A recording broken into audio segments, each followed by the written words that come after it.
everyone, and welcome to Week 2, Module 2 in Nursing 316, Professional Nursing for the Baccalaureate Prepared Nurse. I'm Dr. April Weiss, and we will take a little bit of time in this video to go over the Module 2 assignments, submissions, and learning activities. Alright, so let's enter Module 2. This week we will be focusing on theory and practice, and basically the theoretical foundation which is unique to nursing practice as opposed to other disciplines in healthcare. You do see here your module overview. We also have the typical module objectives, things that you'll be focusing on throughout this module as well as this week. But let's focus, of course, on your to-do list. We do have a few chapters here that we would like for you to read. All right, these chapters, as in the first week's assignments and as in the rest of the week's assignments, are things that we'd like for you to incorporate in your learning with discussion when appropriate. We also have some classroom activities. Now remember, as I stated in the first introduction video, that classroom activities are not anything that you will submit for a grade. They are simply assignments and things to kind of propel your knowledge forward with regard to this course and regard to the assignments that are submitted in the course. The only things that you will be submitting this week are listed under submitted assignments, which are things that we would like for you to complete by the end of the week and also by their due dates outlined in the module.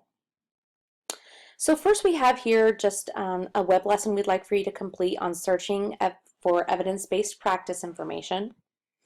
And we would like for you to take a look at the article that you read last week and apply that here to your learning this week with regard to theory and to practice and preparing for your other assignments.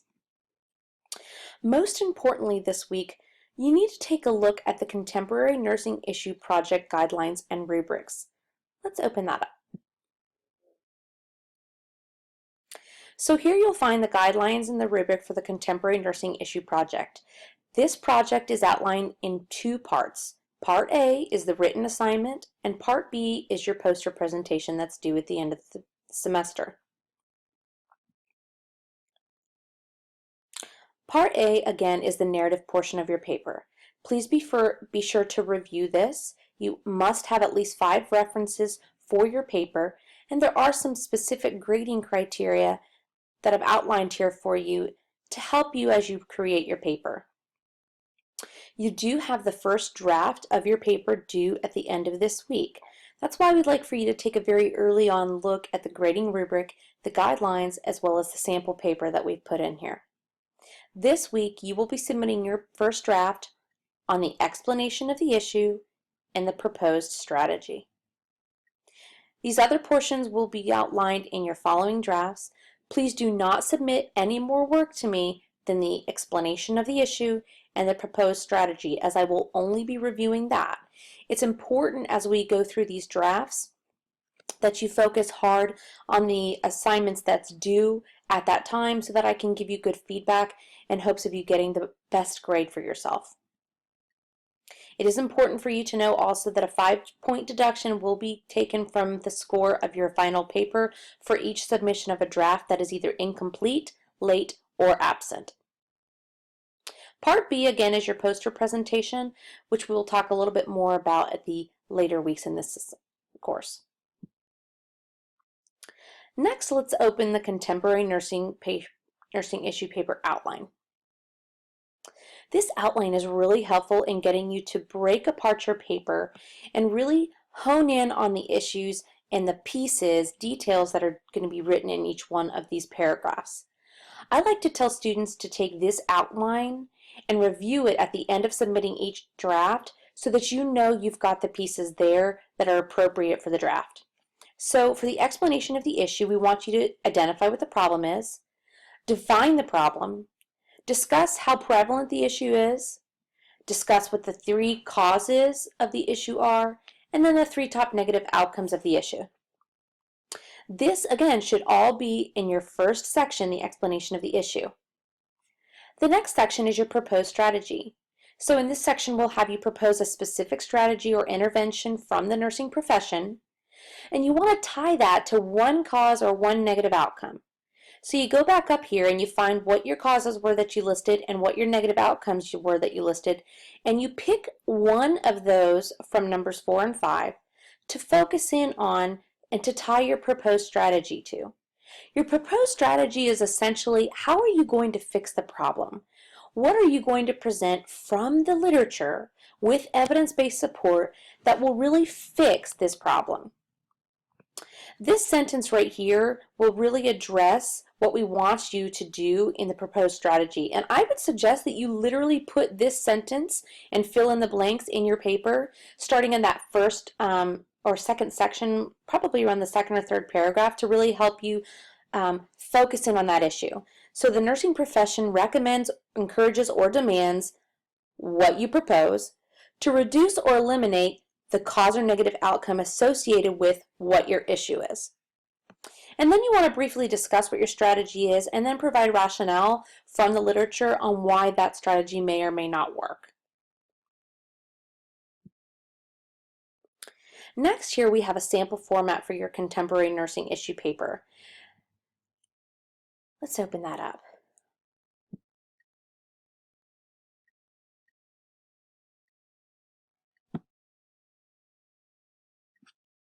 So this sample format literally outlines the paper very specifically in APA format for you.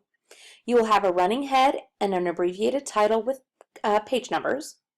You'll have all of the cover page information appropriate to APA, including your title, your name, the university, the course, and the day you submit the draft and the final. And then in the following areas of this paper, what you see is essentially a breakdown of what will go in each one of the paragraphs. I try, as well as the course coordinator tries, to really make this paper, I don't want to say easy, but I want to say very good at exploring and very good at focusing on what it is that is due to us. So it's difficult for us to find that there would be problems in submitting your paper and content only because we give you such good resources in what belongs in this paper. So make sure that you are applying the sample format outline, the guidelines, as well as the rubric and grading criteria when you are completing this paper. All right, so again, your submitted assignments this week are 1, to reveal your issue topic and partner. So under the discussion board, you'll find, I think it's 3 sections down, the Contemporary Nursing Issue Project Discussion Forum. And in that discussion forum, you are going to decide on what the title or what the issue is for your paper. Okay? It's really important that you pick an issue that's contemporary to nursing. And when you are in the discussion forum, you also are certainly able to ask for a partner.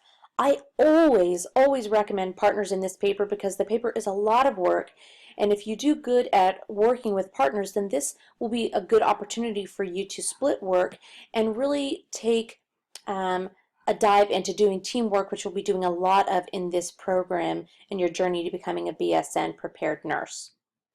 Some of the examples of issues that students have done in the past would include staffing in nursing, burnout or compassion fatigue, which are essentially the same thing, gender segregation, inequalities in nursing with regard to gender, such as pay, pain management in nursing and the lack of adherence to pain management guidelines.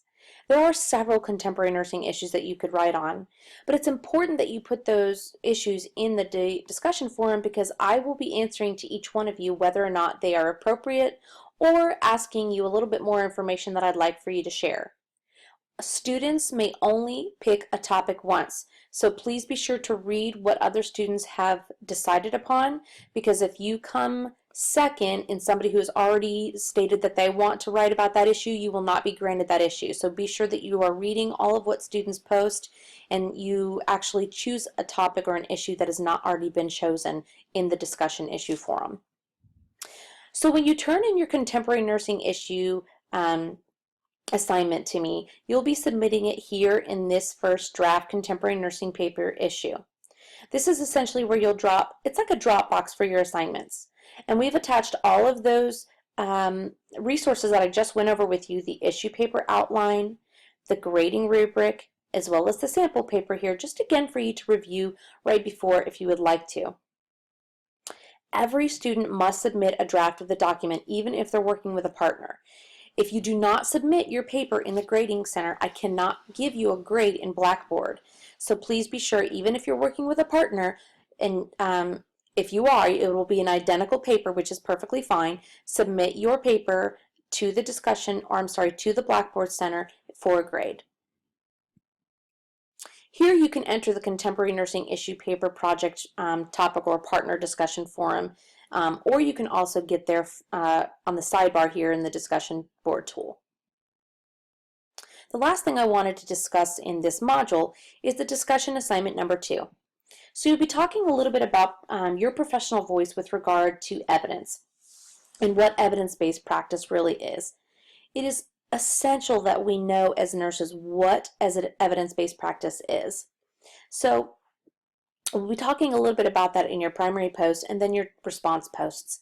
As usual, please be sure to focus on what the instructions are for the discussion assignment, because it's important that you pull in what those instructions and guidelines are to get full credit on the discussion for this week.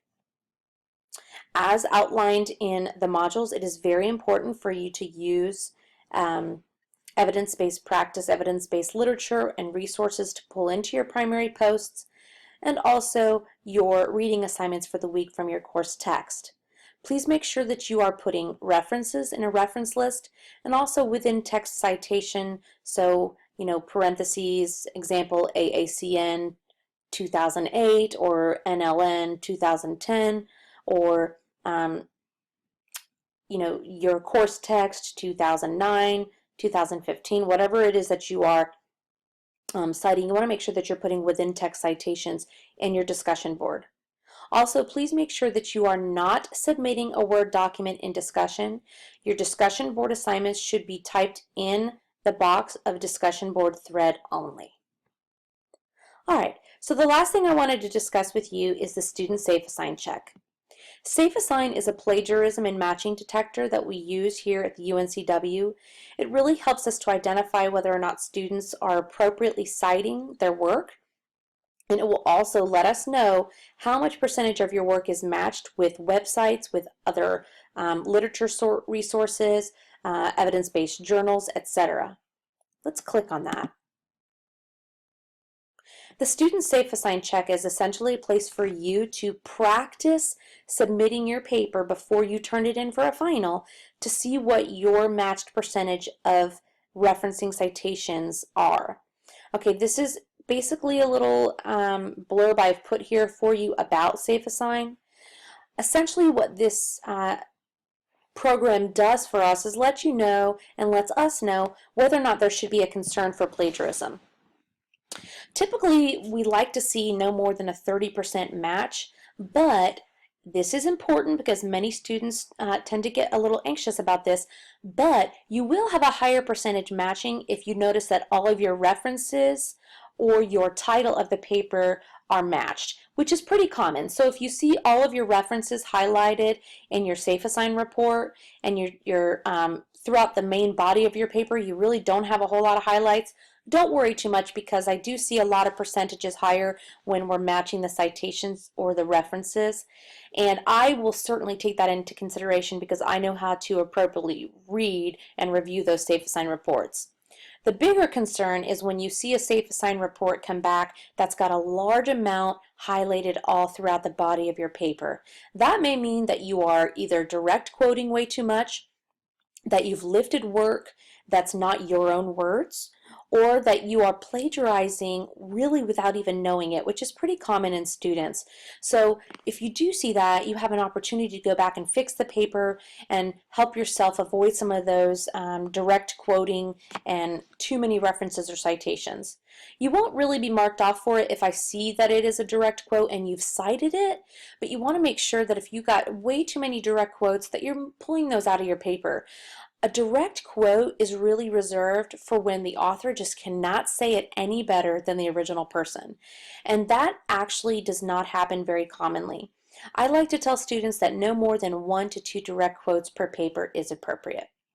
So again, this preliminary safe assign check is for you to essentially see what the matching percentage is in your paper before you submit it.